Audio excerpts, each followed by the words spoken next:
You getting ready for a big session? Yes, it's going. Is it the SB 79 thing going on? All kinds of stuff? Come on, too much. You got something going on? You got something important to bring up? Not today. It's more of a... Wow.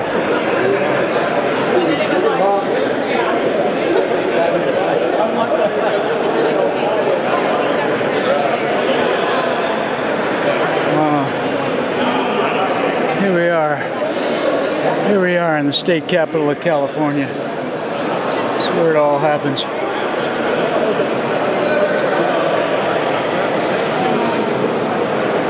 We got diversity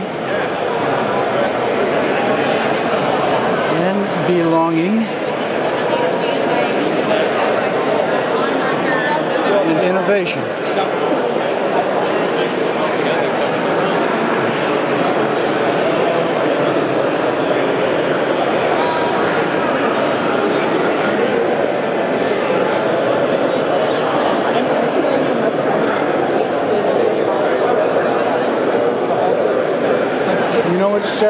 Can you tell me what's going on right now? Everybody's getting prepared for something or hanging out waiting for, is there an event here? So this is the last week of the legislative session. So they adjourn on Friday. Right. So a big push to get all bills out. We got all these lobbyists hanging around here to... This is what I'm seeing here? Are you part of that? I am part of that, yes. Okay, wow. Well, I'm a lobby without a hobby, without a jobby. Yeah, I'm just visiting, yeah, where do I sign up? A little late to be lobbying here. I was curious about SB 79. Is that going to be voted on today? Do you have any idea? No. Cosmetic safety, well. Is it SB 79? Yeah, Senate bill. This is the Assembly? Senate over here, so it'd be over there. That way? Yeah. All right, wow. So much going on. Right. Big money's on the balance here. Someone's going to get rich with every bill. Right, exactly. Oh, I'm sorry. I'm very cynical. That's okay.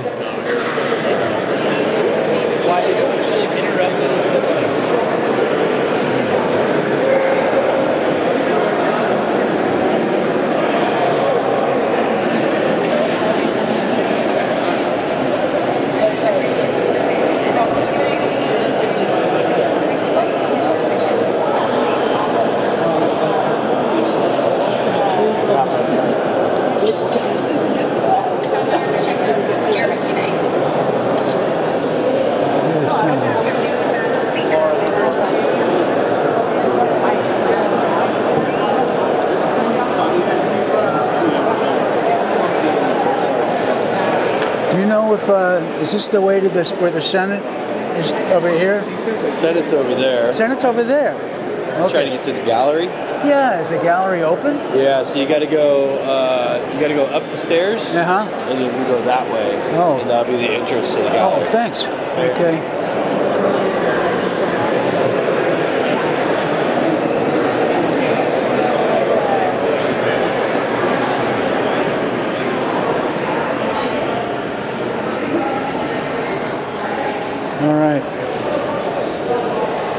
All right, up the stairs, he said.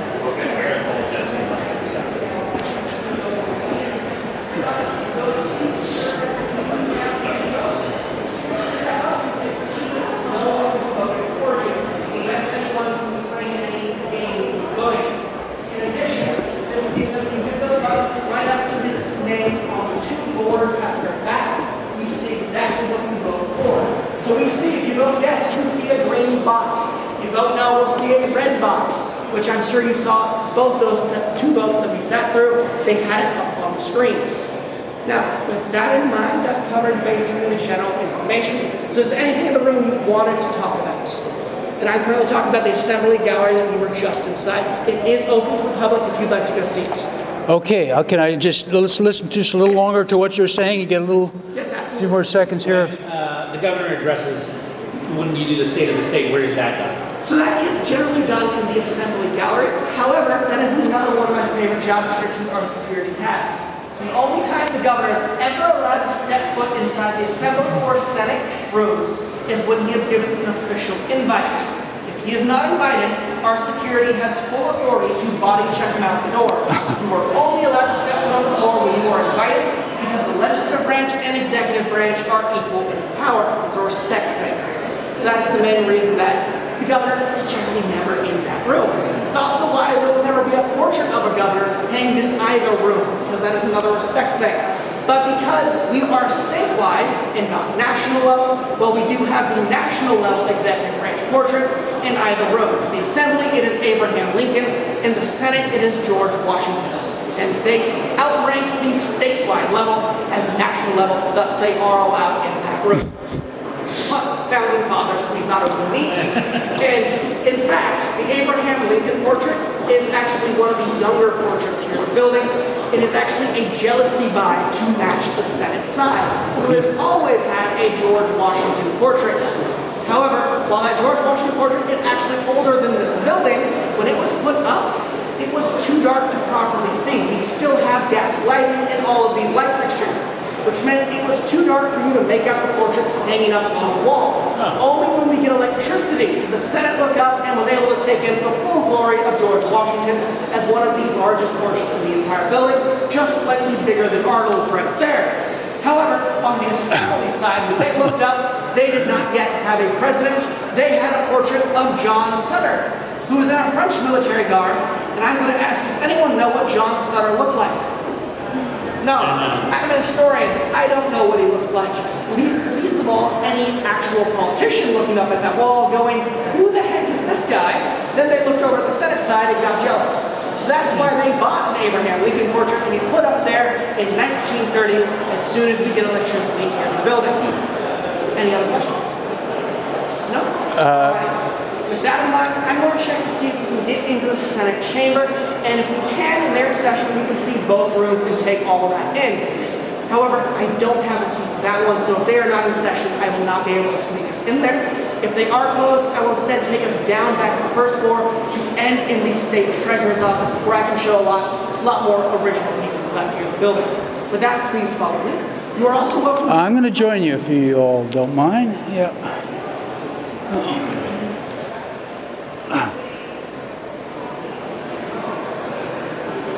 Arnold.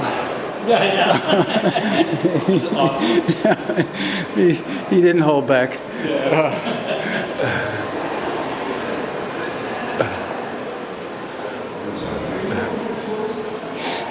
You guys got tickets for tonight? Yeah. I'm going to try to get down there too. I'm going to try to get down there too, yeah. Boston, huh? I love it. Yeah.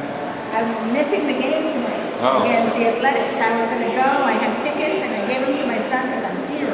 I'm pissed. But Well, we'll be there tomorrow night and Wednesday too. I know, but I can't go tomorrow night. Accept that But welcome to the Senate.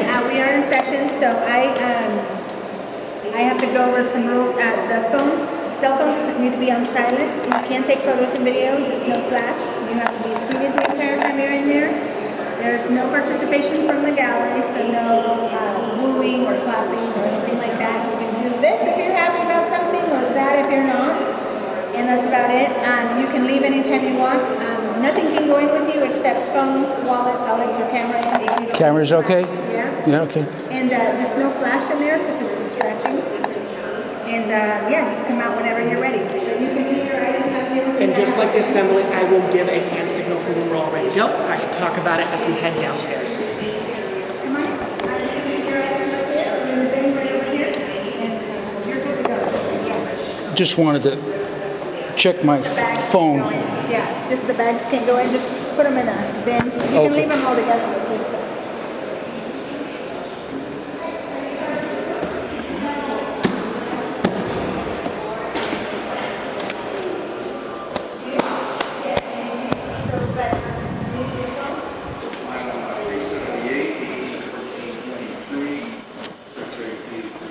Something with 1423 last Sunday for Berwick, and I think it was transportation and electrification. Senator McNary, you are recognized. I'm gonna Thank you, Mr. President. I'm presenting AB 1423 on behalf of the city of Irwin. Under Irwin County Good Standards.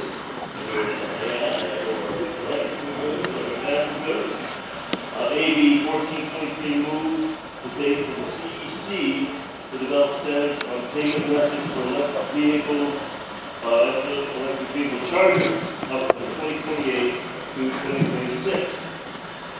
CARB estimates that the card and contactless payment systems on EV chargers creates a $371 upfront cost and $270 in recurring cost per charger. AB 1423 along with AB 2697, which was signed into law last year, will facilitate folks in the Golden State to use EVs by increasing the number of charging stations and lowering the cost of charging. This bill has received bipartisan support, and I do respectfully ask for an aye vote. Seeing no discussion or debate, Secretary, please call the roll. Allen. Aye. Alvarado. Aye. Barcelona. Aye. Audine. Aye. Ashley. Aye. Becker. Aye. Blakester. Aye. Cavaldi. Aye. Collier. Aye. Cervantes. Aye. Choi. Aye. Cortez. Aye. Dowd. Aye. Pedasso. Aye. Gonzalez. Aye. Grayson. Aye. Grove. Aye. Hurtado. Aye. Perez. Aye. Reyes. Aye. Richardson. Aye. Julio. Aye. Ciarto. Aye. Small-Wells. Aye. Stern. Strickland. Aye. Humbert. Aye. Valdez. Aye. Waha. Aye. Weber Pearson. Aye. William. Aye. The ayes are 39, the noes are 0. That measure passes. Moving back a few final items, we will pick up file 370, AB 1340. Secretary, please move. Senate Bill 1340 by Senator Wicks, enacted into transportation. And Senator Cortez, you are recognized. Thank you, Mr. President. Colleagues, the rest present AB 1340, which represents the largest expansion of collective bargaining rights for private sector workers since the National Labor Relations Act of 1935. That's nearly a century, and it's happening right here in California. Today, the Senate is once again poised to make history, recognizing the decades-long fight of transportation network company drivers, or gig drivers for short, for justice, dignity, and a voice on the job. AB 1340 lays out a pathway for transportation network company drivers to come together without fear of retaliation, form a union, and bargain collectively. In other words, they have the right to organize. This bill does not change drivers' independent contractor status. I repeat, this bill does not change drivers' independent contractor status. It assures that they have the opportunity to take collective action to improve their lives. AB 1340 improves that workers in the gig economy can have a voice and must have a voice at work. I'm proud to represent my district, the heart of technology and innovation, and to serve the great state of California, a place the nation looks to for bold leadership, especially when it comes to putting working families first. With the future of work rapidly evolving, we're showing that fairness isn't just a possibility, it's a necessity. By expanding collective bargaining rights to 800,000 workers in California, we're creating an opportunity for them to fight for better paid benefits and working conditions. This bill guarantees driver democracy by ensuring that workers can select and vote for their union, and that union will be recognized on that final step. This benefits all Californians. With higher incomes and greater access to benefits, union families are less likely to need or rely upon public safety net and health insurance programs to meet their basic needs. I want to take a moment to acknowledge the gig drivers who are here with us or listening today. Your presence, your courage is what makes this moment possible. Your message has always been loud and clear. We demand fairness, we demand a voice, we demand the right to have a union and a seat at the table. And today, with your help, colleagues, California answers that call. This is more than legislation. It's a proud day for our state. A day when we raise the bar not just for gig drivers, but for what's possible. It's possible when workers are empowered. Let this be a model, not just for California, but for the nation in these times. I respectfully request you vote. Senator Strickland, you're recognized. Thank you, Mr. President, members. I rise in opposition of AB 1340. In fact, we always say here on the floor, we listen to our constituents when they call into our capital office and district office. And I had many of these Uber and Lyft drivers call both my district and capital office urging me to vote no on this particular bill. I think it also flies in the face that we're ignoring as a legislature the will of the voters across the state of California.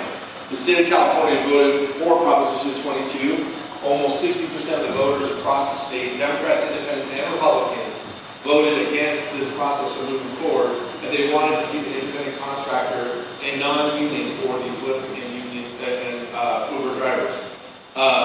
Members, I will say, I support unionization, but at the end of the day, we have to accept the will of voters when we go to the voters. And again, Prop 22, almost 60% of the voters voted in favor of not doing this moving forward. And I'll say, not every job is meant for a family of four. A lot of the people on this floor keep talking about these jobs and healthcare, etc. But some of these jobs are, part-time, extra jobs, independent contractor. I'll give you an example. My first job in life was washing wheelchairs in a nursing home. It was just to get a little bit extra money in my pocket, get some workforce experience, save up money, take my girlfriend out to drive in, and then be able to afford and save up for a used car. That's in the workforce. When we keep doing these bills and assume that all the jobs in our market are for healthcare and family of four, we're now cutting out a lot of jobs for young people who just want to get out and get workforce experience. My prediction is a lot of Uber and Lyft drivers are not going to continue to move forward after this bill passes. My also prediction is now your Lyft and Uber will cost a lot more if this bill's enacted. And at a time when we have affordability crisis here in California that we all talk about, here's another example of a bill that moves forward that will make things less affordable for every California resident. And for those reasons, I ask for a no. Senator Baldwin, you are recognized. Thank you very much, Mr. President. Thanks to my colleague from Nation Beach for raising what are really critical issues here. The voters, in their passage of Proposition 22, it was not a referendum on the rights of drivers. It was a referendum on the availability and affordability of a form of transportation that has become a lifeline for so many. To get to work, to get to church, to visit grandma, or to go pick up the kids. The rideshare has become a fundamental part of our transportation mobility infrastructure in California. But you know what the number one issue for affordability is in California for Uber and Lyft drivers? It is that there are not enough drivers. When there are not enough drivers, the price of a ride goes up. And that is why it's absolutely essential that we attend to not just the rights, but to just the pay, the take-home pay, the amount of earnings that Uber and Lyft drivers can get from their rides so that they will show up. So even if you don't care about the drivers, if you only care about the drivers, this is the number one goal for them. But you should care about the 800,000 rideshare drivers in California who are riding, and as the Center for Lincoln Beach knows, from a wide variety of backgrounds and needs, and health insurance, and all of that. This bill assures that they will have access to that compensation. As the Senator from San Jose said, it does not convert them into employees. It respects the independent contractor status as the voters approved in Proposition 22, and also assures the path towards collective bargaining, health insurance, and other essential benefits, and the compensation levels that will make sure that more folks decided to drive Uber and Lyft for California.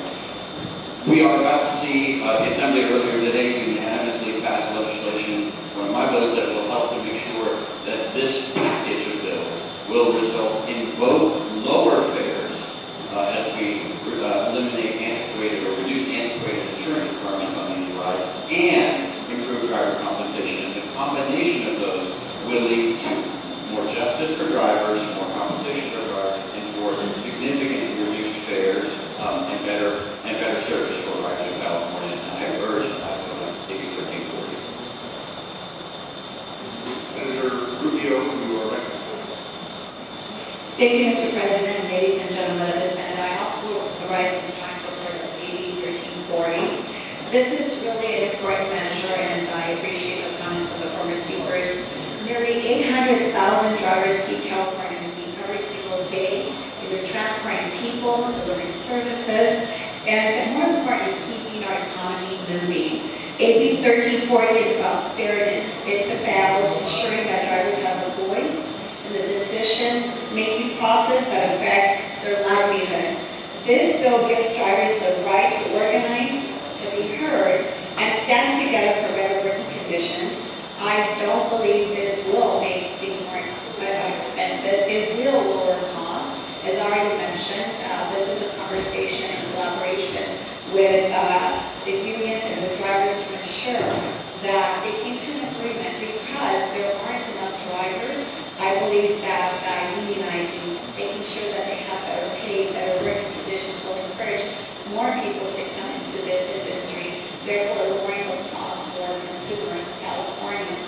And I think it's critically important because a lot of families have come to depend on this opportunity and job. And I had the wonderful opportunity to gather with the members of SEIU yesterday, I believe it was, and there's so many that really do depend on this to keep their families moving forward. We can talk about, without this opportunity to drive these cars, they would not be able to feed their families. So again, I stand in strong support of this bill. This is about lifting people up and creating more positive future opportunities for this workforce that keeps our economy state moving. So with that, I also ask for my vote. Thank you.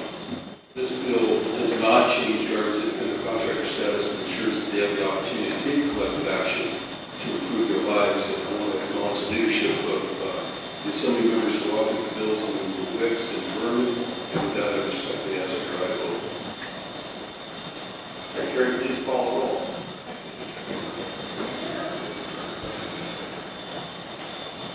Allen? Aye. Alvarado? No. Archuleta? Aye. Sardine? Aye. Ashby? Aye. Becker? Aye. Langston? Aye. Walden? Aye. Cabello? Aye. Cervantes? Aye. Joy? No. Cortese? Aye. Jones? No. Blair? Aye. Limon? Aye. McGuire? Aye. McNerney? Aye. Mendenhar? Aye. Neela? No. Cholobo? No. Padilla? Aye. Perez? Aye. Reyes? Aye. Richardson? Aye. Rubio? Aye. Sarah? No. Small-Cueva? Aye. Stern? Strickland? No. Humbert? Aye. Balaveras? No. Flawed? Aye. Weber Pearson? Aye. Weiner? Aye.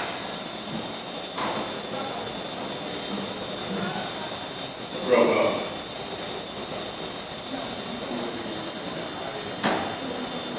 The ayes are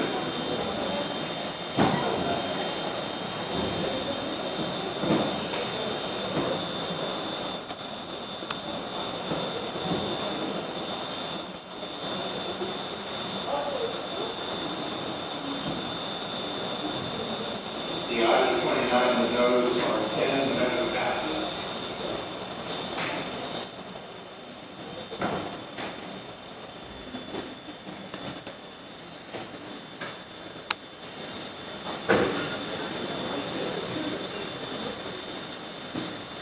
So, again, please stay on the floor, avoid yelling after your vote on your desk. We appreciate that very much.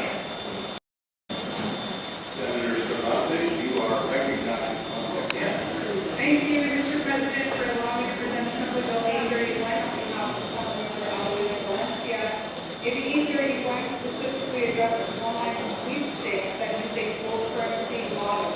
Let me be clear before you would ask, this bill has nothing to do with daily fantasy sports or sports betting. Over 25 years ago, California voters affirmed their exclusive rights and their Native American rights to conduct gaming activities, all of which are highly regulated.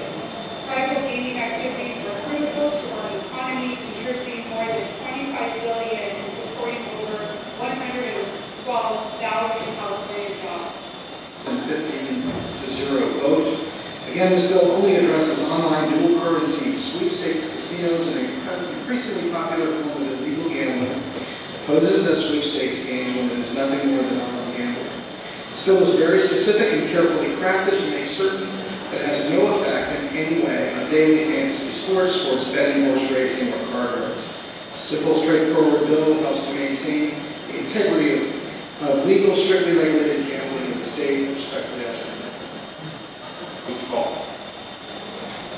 We now will go back to file item 381. AB 440. Secretary, please read. Assembly Bill 440, by Senator Reynolds, enacting the streets and highways. Senator Rubio, you are recognized. Thank you, Mr. President, ladies and gentlemen. The senator rise to present AB 440 as a co-author for Sacramento Ramos. This important bill will save lives. Last year, 2 high school students in Sacramento County took their own life by jumping off the freeway and an overpass on the 210 freeway. Suicide is a tragedy, and whenever it occurs, we must be vigilant and try to find ways to solve this issue. This bill simply says that we have to be innovative, that we have to try to create safety measures so at-risk individuals who are struggling with mental health and other issues don't find it easy and an opportunity to take their lives. Again, as suicide is a tragedy no matter where it happens. This is a policy that I believe is long past due to be enacted. Cat decon is a serious surgery in which the cat's spinal toe joint is removed where its tendons are severed. And I believe that when it's performed for any reason other than the health of the cat, that it's cruel and inhumane. This bill will prohibit cat decon surgeries from being done in California unless a license veterinarian is performing it for a medical purpose for the health of the cat, not for the convenience of the cat's human parent. This is a common sense bill that says that a permanent disfiguring surgery cannot be performed on cats for any reason other than the health of the actual patient, the cat. This bill is enjoyed bipartisan support throughout the process and respectfully ask for that. Seeing no discussion or debate, Secretary, please follow. Fill a position that should be filled by a civil service physician or psychologist. AB 393 is a straightforward measure to ensure that if the cost of a contractor is more than the cost of a civil service physician, then the department must hire a civil service physician before using a more higher paid contractor. This bill has no opposition and has bipartisan support. I respectfully ask for your input. Aye. Strickland. Aye. Hubbard. Aye. Valdez. Aye. Wahab. Webb Pearson. Aye. Wiener. Aye. Rubio. Aye. Senator Padilla moves